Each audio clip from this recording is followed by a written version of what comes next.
महाराज की जय। प्रथम लागू दो चरनी को, धनिये न छुड़ायो किन। लाख तली लालेड़िया मेरे जीव के यही जीवन। इन पांव तले पड़ी रहूं, धनी नजरी खोलो बातों। पलना वालों निरखों नेत्रे मेरे जीव के यही जीवन। मेरे जीव के यही जीवन।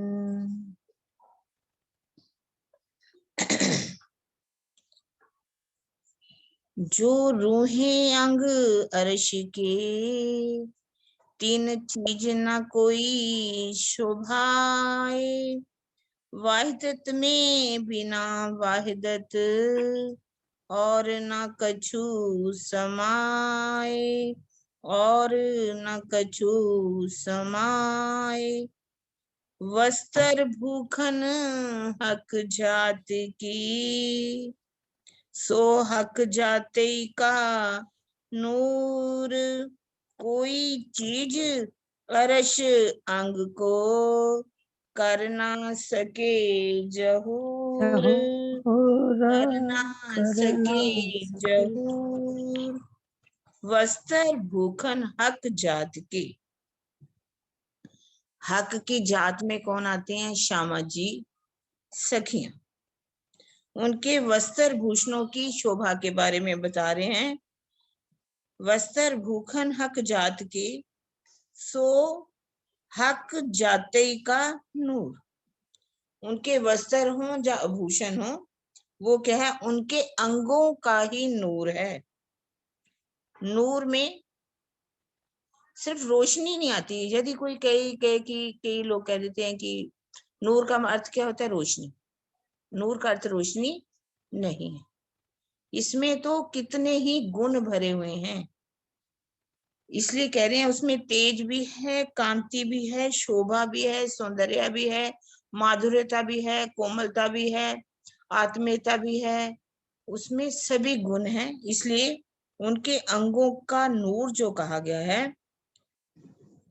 मतलब उनके अंगों का जो नूर ही इसको तेज, कांति, शोभा और सौंदर्य को कहा गया। वस्त्र भूषणों में कितना तेज भरा हुआ है। कोई चीज अर्श अंग को, परम धाम के अंगों की शोभा को इस संसार के किसी भी वस्तु से कर ना सके जहूर। मतलब उसकी शोभा का वर्णन उपमा दे करके, संसार की किसी तरह की उपमा दे करके हम उसकी तुलना कर सके तो उसको व्यक्त नहीं किया जा सकता।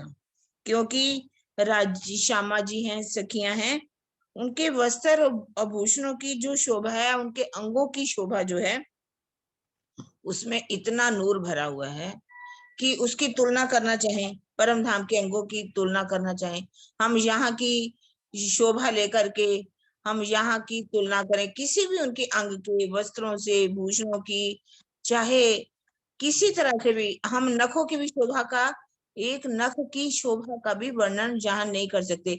अगर हम कहते हैं कि एक नख की शोभा कैसी है, हीरे की भांति। हीरा भी तो यहाँ का जड़ है। हीरा क्या है? क्या एक कोयला ही तो है। ये कोयला जब जमीन में बहुत समय तक रह जाता है तो एक तरह से उसमें इतना तेज आ जाता है, धीरे धीरे धीरे, तो उसी को तो हीरा कह दिया जाता है। चाहे मोती हो, चाहे कोई भी नग हो, ये संसार के नग हैं, जवाहरात हैं, वो सब जड़ हैं। तो परम धाम के वस्त्रों की तुलना, वस्त्रों का वर्णन करना हो, आभूषणों का वर्णन करना हो, उनके अंगों की नूर की शोभा का वर्णन करना हो, तो यहाँ का कोई भी ऐसी वस्तु नहीं है जिससे उनके अंगों की शोभा का, वस्त्रों की शोभा का, आभूषणों की शोभा से तुलना की जा सके। क्योंकि उनके अंदर कितने गुण भरे हुए हैं, उनको कोई भी उपमा संसार की लगती नहीं। इस चौपाई में ये बात कही गई। आगे है, आगे कर देते हैं। शोभा अंग अर्श के, या वस्त्र या भूखन, होवे दिल चाह्या कई विध का, शोभा श्रृंगार माहे खिन। शोभा अंग अर्श की, आप कह रहे हैं परम धाम में वस्त्रों आभूषणों की जो शोभा दिखाई दे रही है ना, या वस्त्र या भूषण, वस्त्र देखो या भूषणों की जो भी शोभा दिखाई देती है, होवे दिल चाह्या कई विध का, वो कह रहे हैं कि वो अंगों की शोभा है। वस्त्र हो भूषण हो, ना पहनने पड़ते हैं ना उतारने पड़ते हैं, ना ही किसी ने आभूषणों को जड़ा है, ना सवारा है, ना किसी ने बनाया है, और ना ही वस्त्रों को भी किसी ने बनाया है, क्योंकि वो उनके अंगों की ही शोभा है। होवे दिल चाह्या कई विध का, जैसे भी दिल की इच्छा होती है वो श्रृंगार जो है, शोभा श्रृंगार माहेकिन, उनकी शोभा जो है एक क्षण के अंदर अनेकों रूप धारण कर लेती, अनेकों रूपों में बदल जाती है। आपने इच्छा जैसी इच्छा की वैसे ही आपके वस्त्र बदल जाएंगे, आभूषण बदल जाएंगे। हम इसको एक सीमित रेखा में नहीं खींच सकते कि राज्य की शोभा में जो इजार है वो केसरिया है या हरी है। जो रूह चाहे वैसे ही शोभा दिखाई देती है। अगर रूह अपने आभूषणों को चाहे वैसे ही आभूषण दिखाई देते हैं, वैसे ही वस्त्र दिखाई देते हैं, क्योंकि ये शोभा पहनने तो नहीं पड़ते, उतारने नहीं पड़ते। यदि क्षण क्षण में इतना श्रृंगार शोभा बदल जाती है, उनके आभूषण बदल जाते हैं, तो हम सोचे कि बदलने में कितना समय लगेगा, यहाँ की अलमारियां ही भर जाएंगी। हो ही नहीं सकता ऐसा कि वहां पर दिखाते जरूर है। कभी कभी हम चर्चनी भी सीख रहे हैं तो एक कमरे की शोभा दिखाते हैं, तो उसमें अलमारियां रखी हुई हैं, अलमारियों के अंदर हमारा श्रृंगार रखा हुआ है, वस्त्र रखे हुए हैं। वास्तविक में ऐसा नहीं है। वहां तो अंगों की शोभा है, जैसा चाहो जैसा श्रृंगार चाहो, क्षण क्षण क्षण बदल जाता है, और जो शोभा आप चाहते हो वैसी ही शोभा उसमें दिखाई देनी शुरू हो जाती है। इसमें भावार्थ में क्या कहा है, परम धाम के वस्त्र या आभूषण भी चेतन है और क्या है, आत्म स्वरूप है।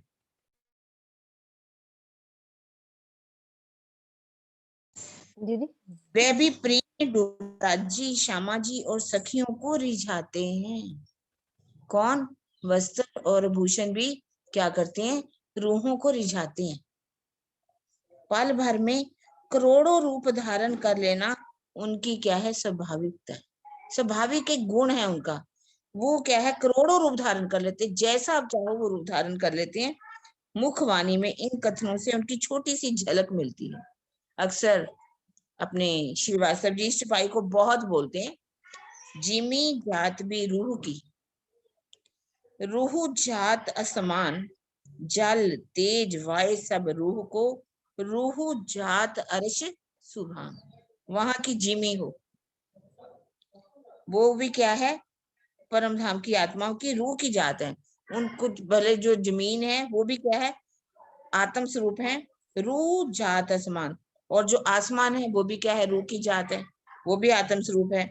वहां का जल हो, तेज हो, वायु हो, सब रूह को रूह जात अरे सुभान, राज्य के ही सभी स्वरूप हैं, रूह स्वरूप हैं, आत्म के ही स्वरूप हैं। पशु पंखी याद रखत, रूह जिनस है सब, हक अर्श वायदत में, दूजा मिले न कछुए कब। कह रहे पशु है, पंखी हैं, दरखत हैं, कई प्रकार की रूह जिनस है सब, ये रूह के ही सब प्रकार हैं। पशु पंखी दरखत ये सब भी आत्म स्वरूप है, हक अर्श वायदत में, क्योंकि राज्य की उस परम धाम की एक दिली में दूजा मिले ना कछुए कब, कोई दूसरा है ही नहीं। रूह हर चीज जो है वो आत्म स्वरूप है, कोई दूसरा परम धाम में ना प्रवेश कर सकता है ना कर पाएगा। राज्य भी बहुत अच्छी कहा करते थे सरकार श्री कि अगर राज्य चाहे ना मैं किसी परम धाम में किसी को ले जाऊं तो भी नहीं ले जा सकती। जो परम धाम का है वही परम धाम में जाएगा, दूसरा कोई है ही नहीं वायदत में, दूसरे को कैसे एंट्री मिल सकती है। इसलिए वहां की पशु पंखी हो, पेड़ हैं, पौधे हैं, खूब खुशहालियां हैं, जानवर हैं, सभी क्या है, वो क्या है, हक की जात है, वो भी आत्म ही स्वरूप है। इसलिए कोई दूसरा वहां पर है ही नहीं, सब परम धाम में एक दिली में है, सब राज्य की ही हक की जात के अंदर आते। ठीक है सीमा दीदी। हाँ जी। नाम जी सुंदर जी। आगे तीसरी किसी हाँ जी सीमा दीदी कर रही है। हाँ जी 41 ना। हाँ जी। हाँ जी। तो हेम नंग अति उत्तम, इन रूहों के माफक, वस्त्र भूखन साज के, जाए देखे नजर भर हक। वस्त्रों एवं आभूषणों में दृष्टिगोचर होने वाले स्वर्ण तथा जवाहरातों के नग आदि अति उत्तम शोभा वाले हैं। इनकी ये अनुपम शोभा सखियों के हृदय की इच्छा अनुसार ही दिखाई देती है। ब्रह्मांगनाएं नूरी वस्त्रों तथा आभूषणों से स्वयं को सजाती हैं और अपने प्राण वल्लभ के पास जाकर जी भरकर उनका दीदार करती हैं। सो हेम नग अति उत्तम, इन रूहों के माफक। जो वस्त्र और आभूषण जो दिखाई दे रहे हैं, जो रूहों ने पहन रखे हैं, वो बहुत ही अधिक मतलब सुंदरता लिए हुए हैं और वो रूहों के मन माफक ही हैं। जैसे रूहें चाहती हैं वैसे ही उनके वस्त्र और आभूषण वैसे ही हो जाते हैं और वे अपनी मतलब वो सखियों की हृदय की इच्छा अनुसार ही वो हो जाते हैं और वह उन्हीं वस्त्रों और आभूषणों को धारण करके अपने प्रियतम राज्य के पास जाती हैं और उनका दीदार करती हैं। हाँ जी सुंदर साथ जी। अब हम सब रूहें अपने श्रृंगार का वर्णन करेंगी। यहाँ रूहों के श्रृंगार का वर्णन हो रहा है। तो सब रूहें, चाहे श्यामा जी का हो, हम सब रूहों का वस्त्र और भूखंड। तो सबसे पहले हम वस्त्रों का श्रृंगार एक एक सुंदर साथ सब मिलके करेंगे कि वस्त्रों का श्रृंगार हमारा कैसा है। ठीक है, अभी हम कल्पना दीदी आप वस्त्रों का श्रृंगार स्टार्ट करो। कल्पना दीदी खोलो। अब सब रूहें राज्य के पास चली हैं सज कर दीदार के लिए। तो हम वस्त्रों का श्रृंगार मिलकर अपना श्रृंगार हम सब का। तो वस्त्रों का श्रृंगार जैसा कि वाणी में हम सब ने इलम से कह लो चाहे राज्य के प्रेम से हमने समझा है। कल्पना दीदी आप खोल नहीं पा रहे, खोलो खोलो।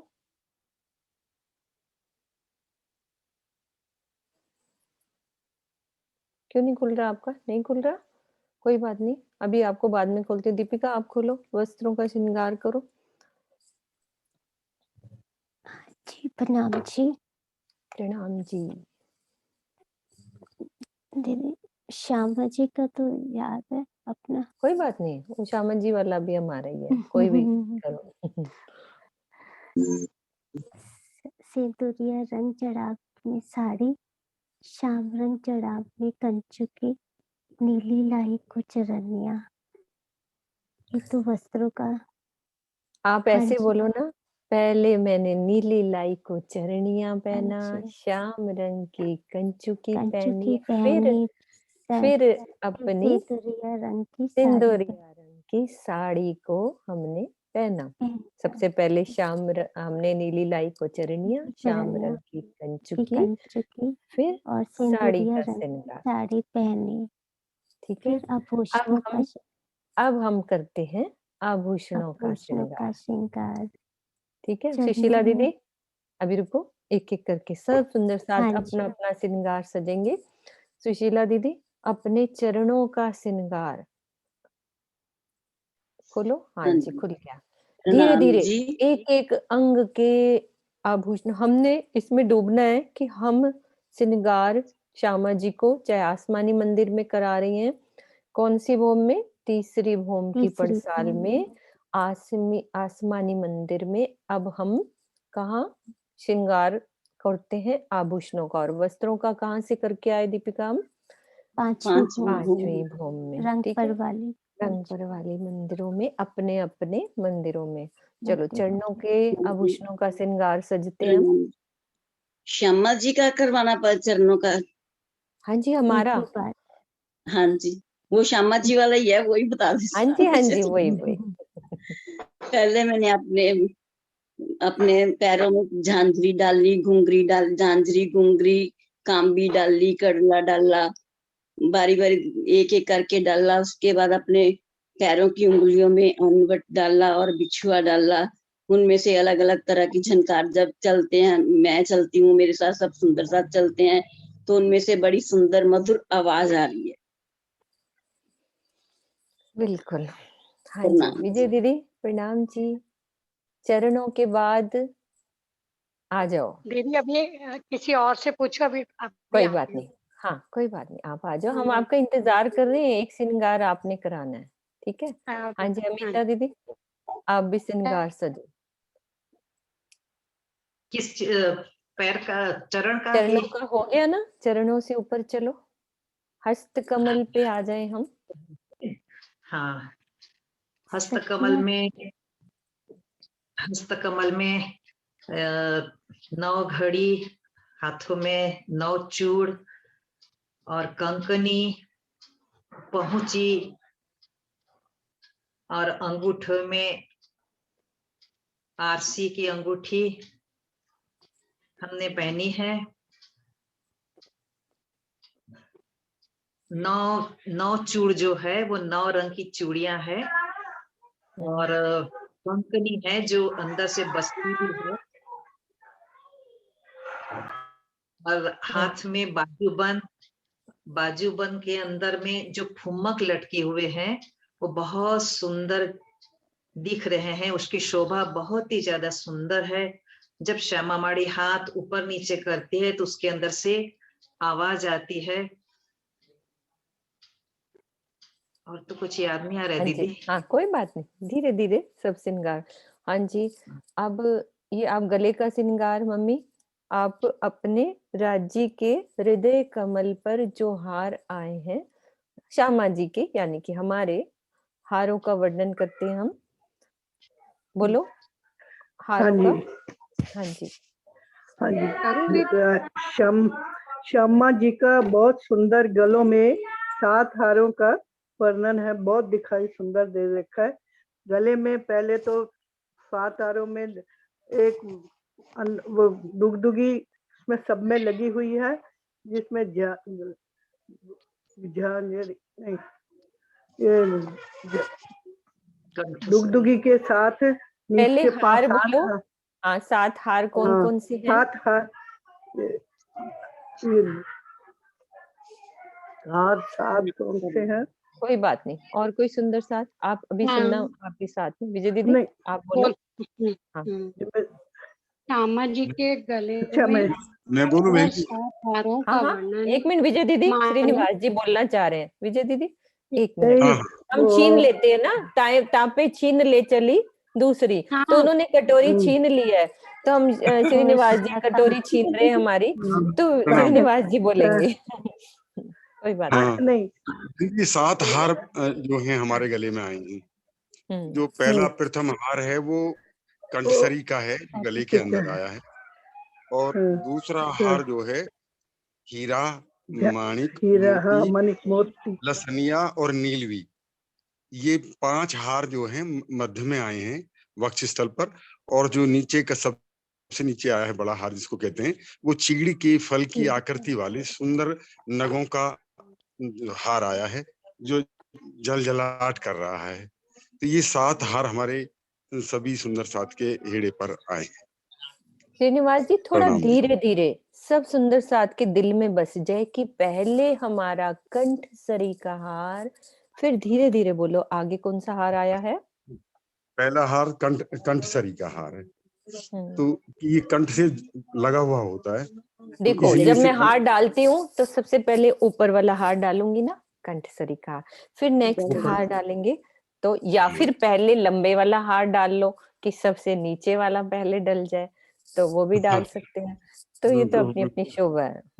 अपनी भी शोभा है। हुँ। फिर नंबर हीरे का है, तो नंबर 2 पर हीरा, फिर माणिक, फिर मोती, फिर लसनिया, फिर नीली।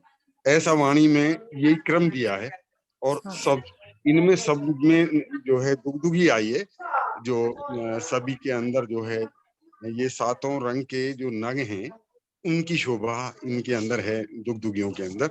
और सबसे नीचे जो 7वां हार आया है वो चीड़ के फल की आकृति वाले सुंदर नगों का हार आया है जो जलजलाहट कर रहा है।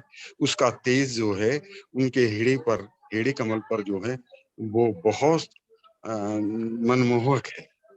प्रणाम जी। प्रणाम जी। वो चमकली का हार है। हाँ, चंपकली का। चमकली का। अब भूल गई बोलना। कोई बात नहीं, कोई बात नहीं। अब आपसे राजीव महाराज ने चमकली का हार अपन ने डालना होगा तो आपके मुख से चमकली का हार डलवा दिया है ना। हाँ, अब जिग्ना बोलेंगी आगे का। अब हमारे चरण कमल हमने सज गए, अब हमारा हस्त कमल सज गया, ठीक है, और हृदय कमल पे हार भी हमने डाल लिए। अब जिग्ना आगे क्या श्रृंगार रह गया है वो हम अपने आप को एक दूसरे को सुंदर साथ को सजाएंगे तो और भी आनंद आएगा। एक दूसरे को सजाते हैं। जिग्ना आगे की हमें नासिका का रह गया। अभी रह रहा है, जिग्ना जी सजा रही हैं। आज आप इंतजार में खड़े हो तो आप इंतजार करो। सुन के अच्छा लग रहा है। तो जैसे गले में हार का बोला तो राज्य के दो श्रृंगार, दो अभी श्रृंगार श्यामा जी का रूहों का चल रहा है। श्यामा जी का, हाँ वही। हाँ, तो उसमें पहले श्रृंगार में पहला चिरकी का है, फिर मोती, फिर माणिक, लसनिया, हीरा, नीलवी और 7वां है वो चंपकली का है। और जो दूसरे श्रृंगार में लिखा है उस प्रमाण में पहला चिरकी का है, फिर मोती, माणिक, लसनिया, धीरे हीरा। जिग्ना, ऐसे समझ नहीं आएगा सुंदर साथ को, बहुत धीरे धीरे प्रेम से फैलाओ। हाँ जी, जो राज्य के जो पहला श्रृंगार है उसमें श्यामा जी के 7 हार है। उसमें पहला है वो जैसे अभी उन्होंने बताया कंठसरी का हार हम बोलते हैं, जो 5 लड़ियों वाला है। वो 5 लड़ियों में बीच में सब में हीरे का नंग है और उसके वो कंठसरी के जो दुग है उसके अराउंड 9 नंग लगे हैं और बीच में है वो हीरा का, टोटल 10 नंग लगे हैं। ऐसे वो कंठसरी का हार है। और उसके नीचे है जो मोती है, नीलम है, लसनिया, हीरा और माणिक, और उसके नीचे जो सबसे बड़ा जो बोलते हैं रानी हार वो चमकली है।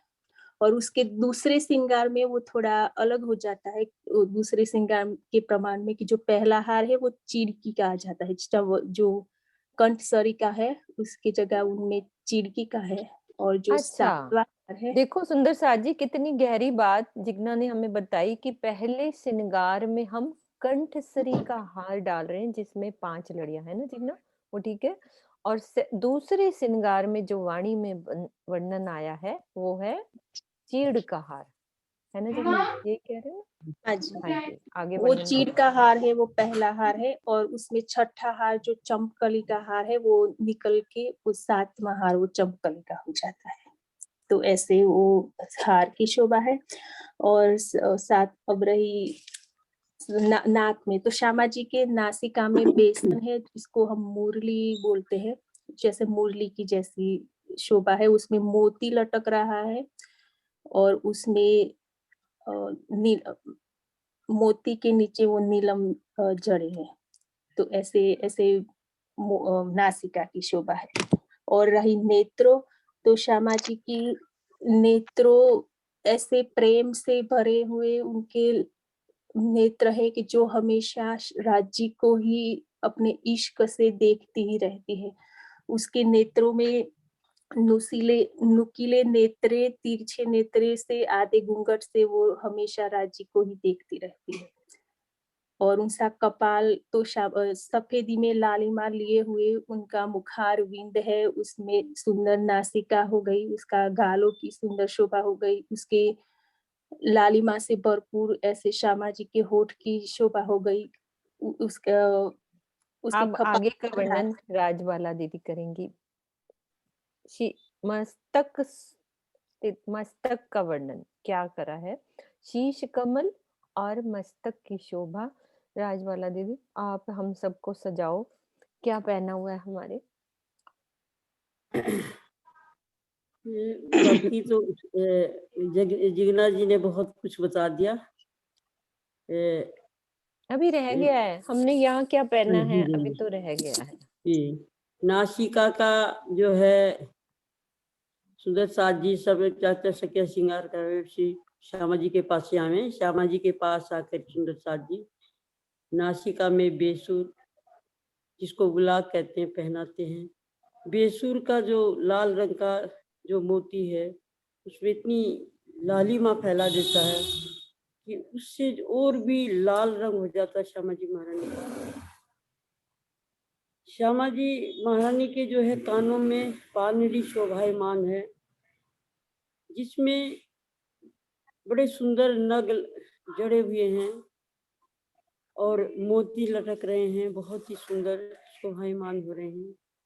उनके कानों की शोभा, कानों में करड़े भी डाले हुए हैं, कुंडल टाइप के जो करड़े, चार चार करड़े कुंडल डाल कौन रखे से हैं। राजबाला दीदी? कुंडल कैसे मतलब? ये श्यामा जी ने पानड़ी डाली है। पानड़ी डाली श्यामा है। हाँ, श्यामा जी के कर्ण, उनके जो कान हैं, कर्ण हैं, उनमें पांडी शोभायमान दे रही है। उनमें बहुत तरह के जो है सब नग जड़े हुए हैं, बहुत ही सुंदर लगते हैं। और अपने माथे पर जो है ये कानों में पांडी है, ये राखड़ी है, और राखड़ी के नीचे टीका है जिसको बेंदा भी कहते हैं। बड़ा शोभायमान हो रहा है, उसमें जो है सुंदर सुंदर जो है छोटे छोटे मोती लटके हुए हैं और नगों की जो है भरमार है, बहुत ही सुंदर लगते हैं। और पूरी मांग जो है भरी हुई है सिंदूर से। फिर आगे चल के एक गोलाई में जो है एक आभूषण होता है जो उन्होंने अपनी चोटी में गूंथा है। उनकी चोटी जो है बहुत बड़ी सुंदर शोभायमान है, साड़ी से झलकती हुई बड़ी सुंदर लगती है, जिसमें 3 गोफने हैं, उनमें घंटी है छोटी छोटी। जब श्यामा जी चलती हैं तो घंटी की आवाज जो है बड़ी प्यारी आती है।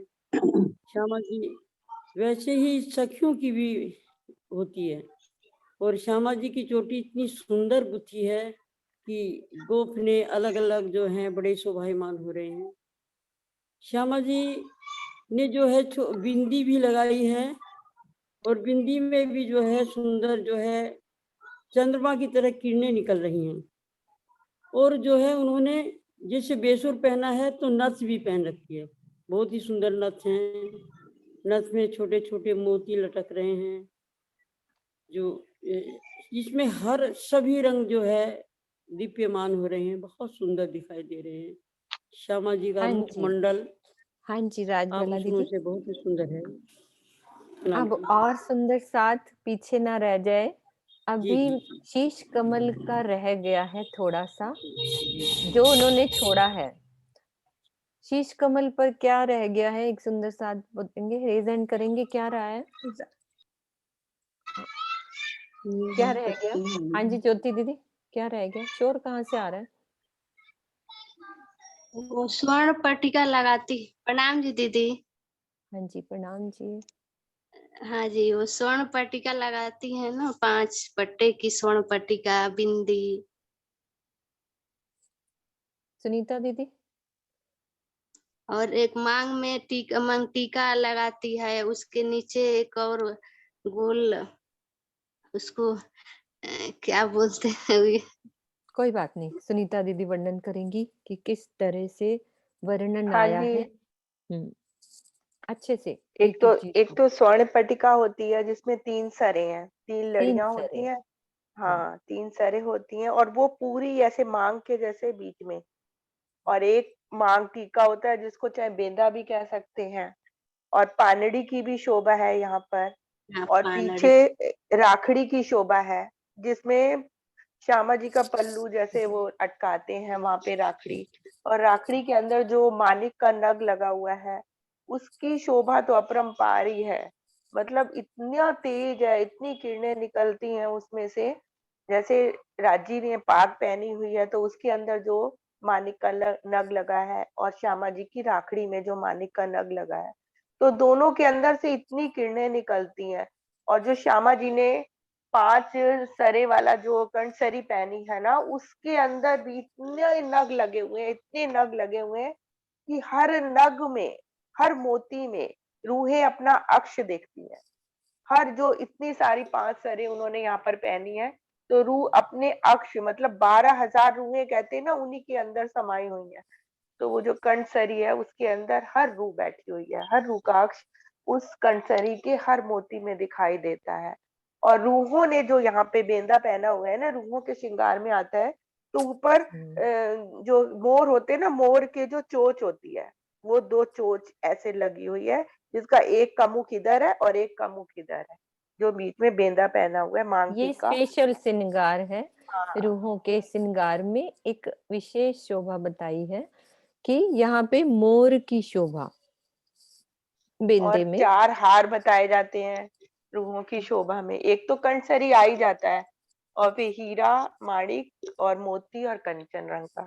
एक हेम का भी है शायद, हेम का।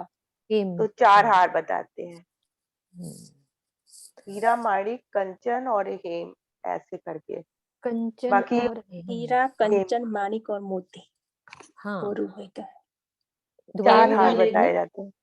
हेम का भी है शायद, हेम का जिग्ना भी है। दोबारा हाँ, बोलना। कंचन, हीरा, कंचन, मोती और माणिक, वो रूहों के 4। ओके, 4 हार। जितना और वाणी में कंठसरी तो है बताया ही। उतना ही हमें याद हो जाए ना, मतलब कि उतनी शोभा दिल में बस जाए, तो ये एक राज्य की मेहर है हमारी। बाकी तो रूह की इच्छा अनुसार पल पल वो बदलता तो है श्रृंगार, बदलेगी, बात हाँ। तो। हाँ, और साड़ियां भी विध विध की बताई है, हर रंग की साड़ी पहनी हुई है रूहों ने वहां पर। मतलब जो साड़ियों का रंग है ना, हर तरह की साड़ी का रंग है। और ऐसे ही मतलब सारी झलकार करती हैं कि वो पता ही नहीं लगता कि एक लाल में भी अनेक रंग है, कि ने लाल साड़ी पहनी है या हरी पहनी, हरी में भी कई रंग, रंगों में भी कई किरणें, किरणों में भी कई तरंगे। तो वो एक एक जैसा ही पूरा समूह लगता है कि जैसे अनंत रंगों की साड़ियां पहनी, सब एक दिल एक चित्त होके बैठी हैं। तो ऐसा लगता है सबका श्रृंगार एक जैसा ही है, अलग अलग लगता ही नहीं है। इस तरह से शोभा है। ठीक है दीदी सुंदर कभी साथ कभी जी। तो हाँ दीदी बोलो कभी बोलो। कभी तो बताते हैं कि जैसे श्यामा जी के श्रृंगार जितना है उतना सब सखियों का है, जितना श्यामा जी का है उतना। और राज्य तो जैसे जिस सखियों के दिल में भाव लेते हैं वो ऐसा सज जाए उनको खुश करने के लिए, बस वही स्वरूप वही श्रृंगार बन जाता है। क्योंकि राज्य को खुश करना है सखियों को खुश करना है राज्य को, बस यही है। प्रणाम दीदी। वस्त्र भूखन साज के, अब सब सुंदर साथ ने अपने अपने वस्त्र भूखन को साज लिया। ठीक है, जाए देखे नजर भर हक। अब चौथे चरण पे हम चलते हैं। सब सुंदर साथ ने श्रृंगार सज लिया है। अब हम पिया के साथ चलते हैं, राज्य को नजर भर कर दीदार करते हैं। तो जितना सुंदर हम सजेंगे, यहाँ पे हमें क्या सजना है? अपने दिल को सजाना है, अपने अरश दिल को काम क्रोध मोह लोभ अहंकार से निकालकर एक दिल को सजाना है, पवित्र दिल को। हमारा श्रृंगार यहाँ पे कौन सा है? विरह का श्रृंगार। तो हम जब वो सज जाएंगे तो पिया के सामने उतने ही प्यारे लगेंगे। यदि हमारा दिल इतना प्रेम भरा हो जाएगा तो असली श्रृंगार हमारा यहाँ पे होगा। अभी हमने मूल मिलावे में, तीसरी भौम में, और या कह लो सभी श्रृंगार के रूम में हमने अपना श्रृंगार सजा, लेकिन यहाँ हमने अपनी आत्मा को कैसे सजाना है? अपने अरश दिल को सजाना है कि हम राज्य को नजर भर कर देखें तो हमारी हंसी ना हो, हमारी रहनी वैसी अच्छी हो कि पिया खुश हो जाए और हमें बहुत प्यार करें। ठीक है, अब हम चलते हैं अगली चौपाई पे। ठीक है सुनीता दीदी।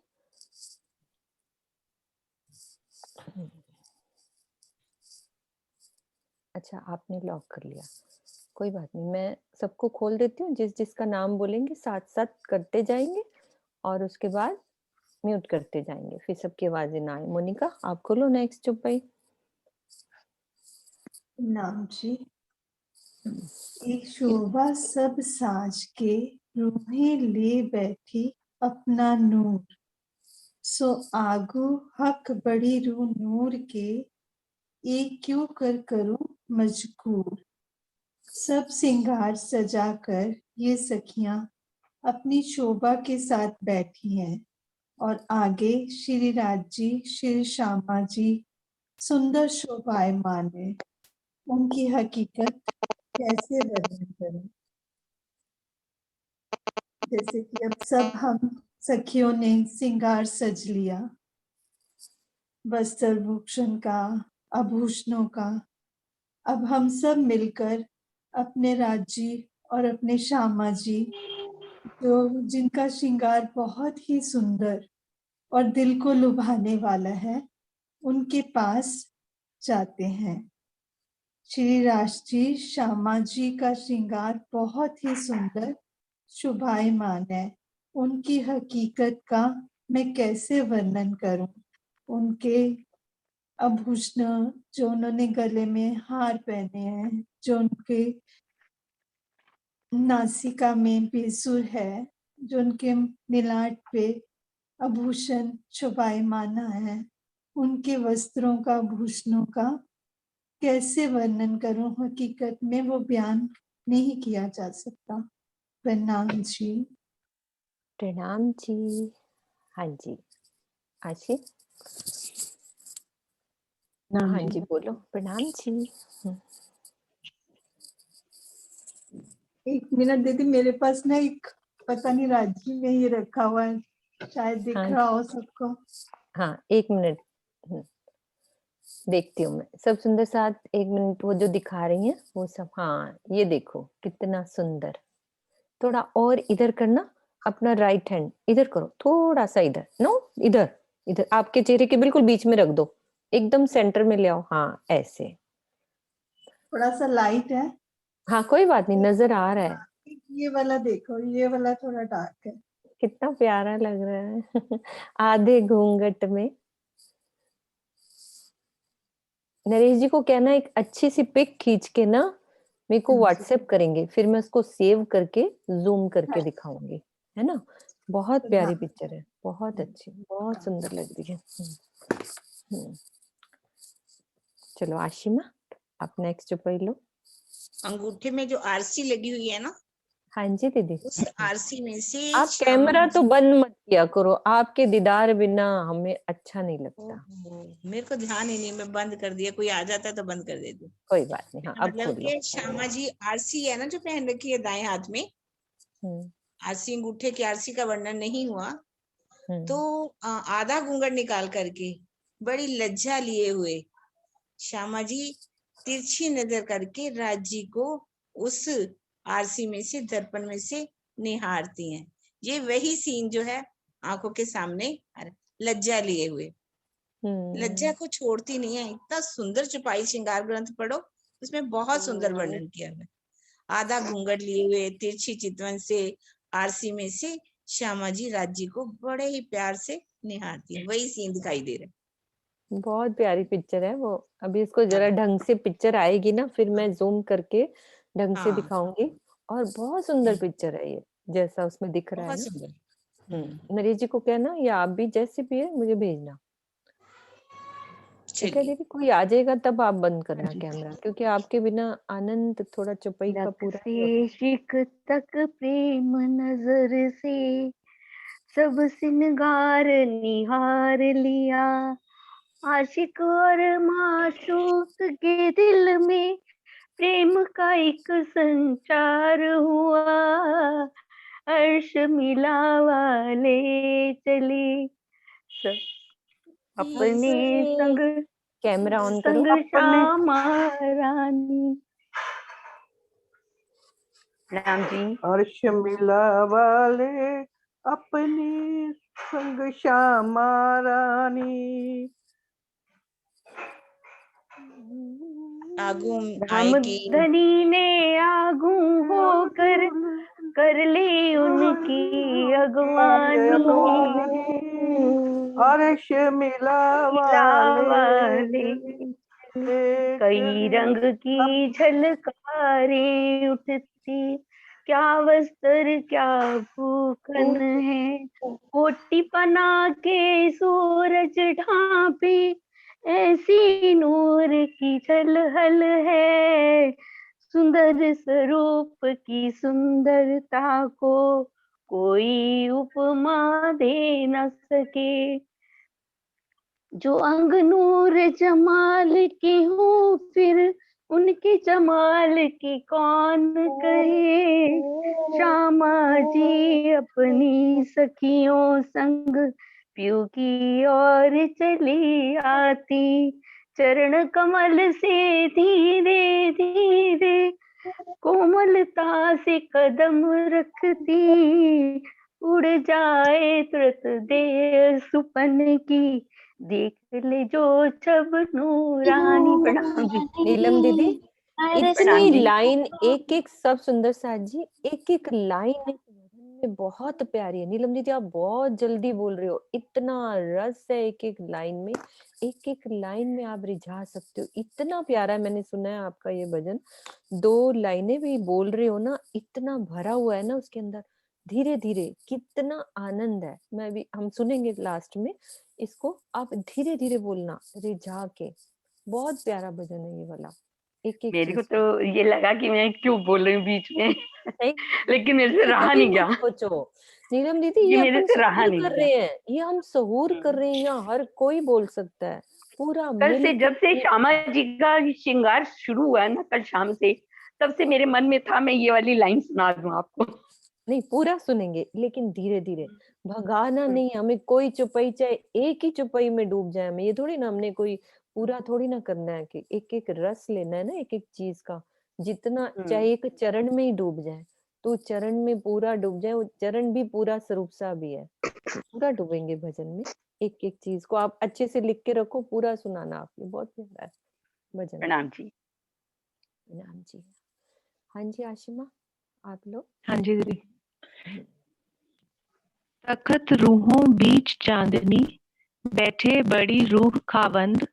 सो थंब हुआ चांदनी, ऊपर आया पूरन चंद। जब श्री राज श्यामा जी टापू महल की चांदनी पर थोड़ा सा सखियों के आवाज बीच। खड़खड़ आ रही है बेटा आशिमा, हाँ जी। थोड़ी खड़खड़ हो रही है, या तो माइक थोड़ा नीचे करो। हाँ अब बोलो। श्री राज श्यामा जी जब टापू महल की चांदनी पर सखियों के बीच सिंहासन पर बैठे होते हैं, उस अभी भी आ समय रही, मुझे उनके। तो नहीं आ रही, सुंदर सा जी सबको आ रही है? आ रही, खड़खड़ हाँ आ जी रही है ना? दीदी, आवाज आ रही है। आशिमा एक बार हेडफोन उतारो, हेडफोन उतार के बोलो, बहुत हेडफोन खड़खड़ आ रही है, बिना उसी के बोल लो, सही आएगी। जब श्री राज श्यामा जी टापू महल की चांदनी पर सखियों के बीच सिंहासन पर बैठे होते हैं, उस समय उनके ऊपर अपनी संपूर्ण शोभा के साथ चंद्रमा भी जगमगा रहा होता है। चांदनी पर विराजमान युगल स्वरूप तथा सखियों का नूरी तेज चंद्रमा से टकराकर एक अति मनोहर खंबे के समान दिखाई देता है। विशेष आधी रात के समय चतुर्दशी का चंद्रमा भी लगभग पूर्णिमा के चंद्रमा जैसा ही दिखता है।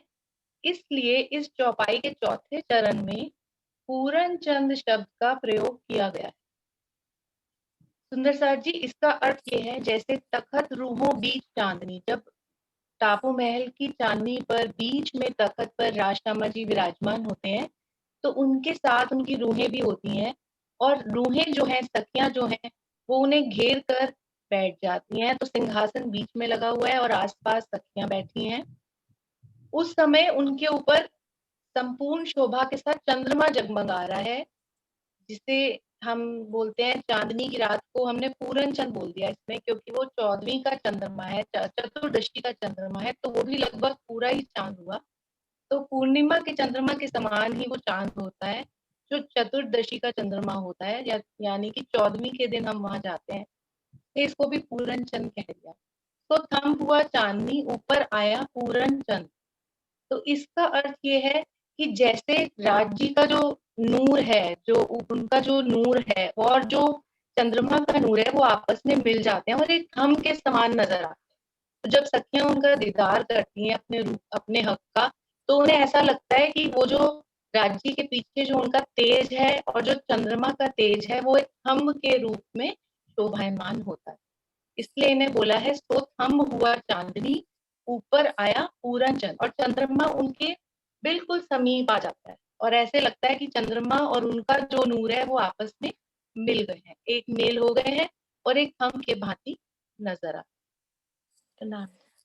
प्रणाम जी। आशिमा, मतलब मेरे को अभी तक, मतलब मेरे को ये थंब वाली बात मैं सुबह भी पढ़ रही थी चौपाई, तो कोई और सुंदर साथ भी समझा सकते हैं कि कैसे वो थंब कैसे लगता होगा, कि किस तरह से उस शोभा का वर्णन हुआ है?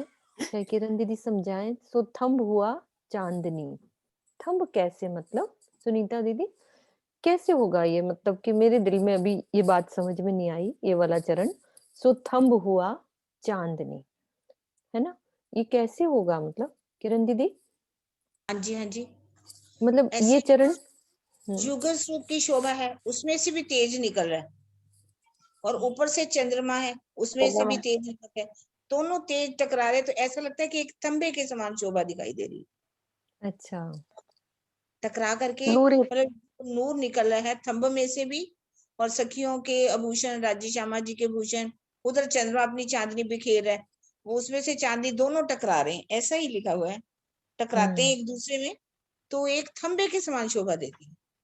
अब देखिए चांदनी चौक का वर्णन करते हैं ना, जो जो रेती है 2 खूनी 3 खूनी, वो भी रोशनी जो है किरणों की भांति, थंबों की भांति पहले ऊपर जाती है, फिर वो किरणें जो है फैल जाती है, और पूरा आसमान जो है चमकता हुआ, जगमगाता हुआ दिखाई देता है। इसी को थंब के समान कह दिया, और कोई थंब नहीं है, कोई भी थंब की जैसे यहाँ दूसरे थंब है उसका वर्णन नहीं है, ये भी एक थंब के समान रोशनी जो है निकलती है दोनों में से, नूरी राज्य श्यामा जी से और चंद्रमा में से, वो आपस में टकरा जाती। ठीक है, दोनों का नूर एक साथ हो गया, ओत प्रोत हो गया ना, रल मिल गया। उधर से चंद्रमा का नूर, इधर से सखियों का, श्यामा जी का और राजी का जो वस्त्र और आभूषण और जो मुखार, जो उनका मुखार बिंद है उससे निकलता तेज, और उधर से चंद्रमा और उसकी चांदनियां, सबका नूर आपस में ओत प्रोत हो गया, एक ही हो गया, मिक्सिंग हो गई, तो वही टकरा के बोला है। तो ऐसा लगता है नूरी थंब, पूरा आकाश ही नूर हो गया है, और उसका भी प्रतिबिंब कहाँ पड़ता हुआ, नीचे जल में भी पड़ता है उसका प्रतिबिंब, तो बहुत सुंदर दिखाई देता है। जो ताल आया है ना, उसमें भी उसका प्रतिबिंब दिखाई पड़ता है। कल भी हम जैसे शोभा कर रहे थे कि सब वहां पे शोभा आरसी की है, वहां पर आरसी के माफक, जैसे मनमोहन रसानंद सागर में लिखा हुआ है कि वहां पे सारी शोभा आरसी की है, आरसी के माफक, मतलब स्पष्ट दृष्टि गोचर होती है। ये नहीं कि जो शोभा चांदनी पे हो रही है तो वो शोभा नीचे झलकती नहीं है, या एक एक पेड़ में इतना, इवन इतना लिखा है कि एक एक पेड़ में पूरे, मतलब हौज कौसर ताल का जो प्रतिबिंब है वो एक पेड़ में ही पड़ता है, आरसी के समान। मतलब अब अगर आप एक पेड़ की भी शोभा देख ले, तो पूरे हौज कौसर के चारों घाट, चौरस पाल, द्योरिया, चांदनी की शोभा, ताल की शोभा, सब उसमें प्रतिबिंबित होती है, स्पष्ट दृष्टिगोचर होता है। इतना सुंदर तेज और आसिर, मतलब आरसी की तरह वहां की सुंदर शोभा है।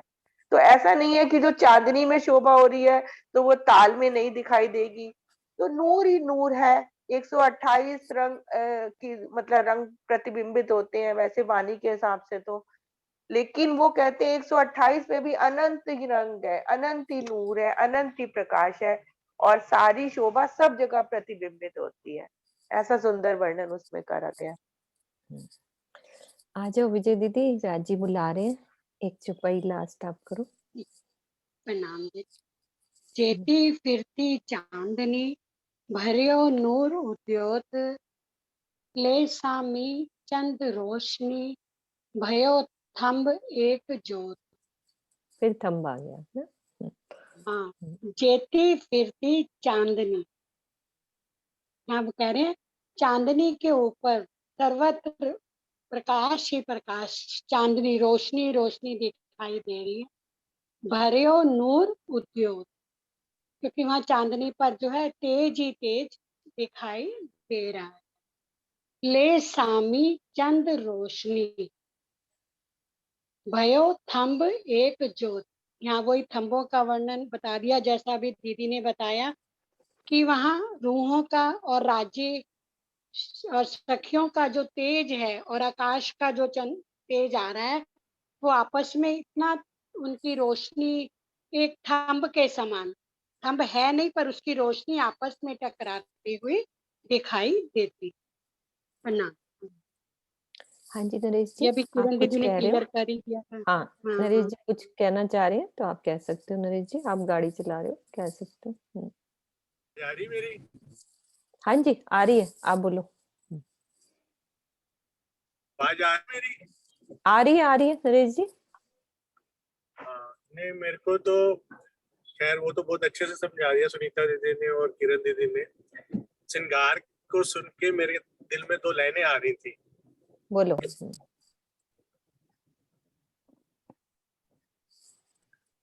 सुंदरता स्वरूप की श्रृंगार नूर का, सुंदरता स्वरूप की श्रृंगार नूर का, जिसको देखे बिन तो जमाने गुजर गए, जो रात दिन याद तुमने हमें दिए,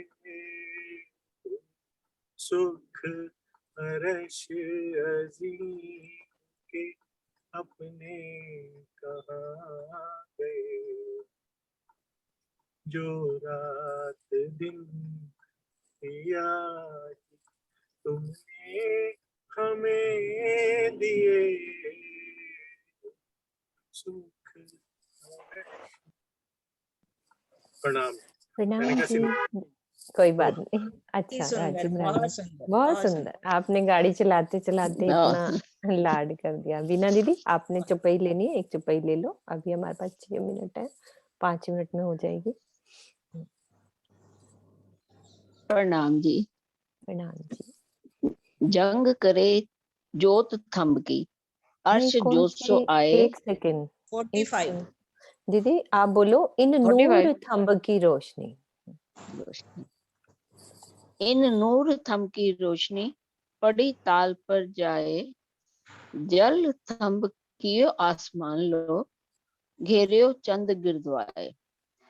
इस प्रकाश में तंबे की ज्योति प्रतिबिंबित रूप में हौज कौसत ताल के जल में भी दिखाई पड़ती है। जल में दृश्यमान इस थंबे का प्रकाश आकाश तक छा जाता है और चंद्रमा को भी चारों ओर से घेर लेता है। इसमें कहने का मतलब इस इन नूर थंब की रोशनी, जो थंब की रोशनी जो आ रही है नूर वाली, पड़ी ताल पर जाए, जैसे कि बताया भी सुमित्रा जी ने कि ताल पर भी जाती है वो सारी, ऊपर चांदनी की रोशनी जो आसमान से रोशनी आती है वो सब ताल में भी आ रही है। घेरियो चंद्र गिरदवाए,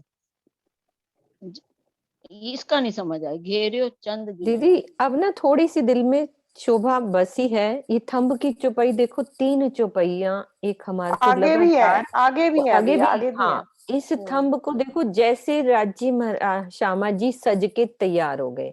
हम सब मिलके बैठते हैं इस चांदनी पर। अब इस चीज को हम महसूस करते हैं। एक पिक्चर और दिखा रही हूँ, रुको।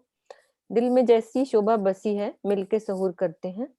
ये हमारी, समझो ये पूरा परम धाम हमारा, यहाँ पे बैठे हैं हम इस टापू महल की चांदनी पर, मिलकर इस चांदनी पर बैठे हैं। ठीक है, राज्य महाराज के साथ सिंहासन यहाँ मध्य में लगा है। तो इतना सजकर, श्रृंगार में सजकर बैठे हैं। तो इनके जो आभूषणों की, वस्त्रों की किरणें जब आसमान में टकराती हैं, और ऊपर चंद्रमा भी इतना सुंदर सजा है, तो एक किरण यहाँ से आ रही है और राज्य के श्रृंगार की, आभूषणों की जब टकराती हैं, तो एक थंबे के रूप में शोभा होती है। जैसे किरणों का जंग होता है, तो सुंदर एक मल्टी कलर कह लो, एक बहुत सुंदर थंबे की शोभा हमें एक थंब के समान, चंद्रमा की रोशनी और राज्य के शोभा श्रृंगार की रोशनी एक खंबे के समान नजर आती है। फिर उसके बाद उसकी झलकार इस जल पे पड़ रही है। यहाँ पर उसका प्रतिबिंब इस टापू महल की जल पर पड़ रहा है। फिर इस जल का प्रतिबिंब फिर से आसमान पर पड़ रहा है। तो पूरा फिर से एक जंग हो रहा है। तो वो पूरा इस खंबे का प्रकाश आसमान तक फिर से ऊपर चला गया। फिर वो चंद्रमा के चारों ओर जैसे रोशनी टकरा के ऊपर गई, फिर फैल गई। तो चंद्रमा के चारों ओर भी वो घेरे 14 गिरदवाए। तो फिर वो रोशनी ऊपर जाके फैल गई और चंद्रमा के चारों तरफ भी राज्य के इन आभूषणों और उनके नूरी वस्त्रों की जो किरणें हैं फिर से चंद्रमा के ऊपर फिर से घेर लिया। जैसा कि ये 3 चौपाइयों में समझ में आया। किरण दीदी, ऐसा ठीक लग रहा है? हाँ जी, हाँ जी। वो थंब की रोशनी जो पानी में जल में पड़ती है हौज कौसर के अंदर, फिर उसकी रोशनी जो है ऊपर जाती है आकाश की और चंद्रमा को भी घेर लेती है। चंद्रमा उस रोशनी से पूरा घिर जाता है। तो कितना उसको सुंदर ये बताया नजारा घेरियो अब बैठी है ये चौपाई दिल में पूरी। हाँ। कैसे? हाँ जी, हाँ, अब थोड़ी सी दिल में वो चौपाई थोड़ी सी बैठी है कि हाँ, बैठ कैसे। गई है पूरी तरह से, बिल्कुल। हाँ, कैसे थंब बनता है, फिर थंब की जो प्रतिबिंब है जल में आता है, फिर उसकी भी किरणें, वो जो रोशनी है आकाश की ओर जाती है, तो चंद्रमा को भी पूरी तरह से चारों ओर से घेर वो लेती है।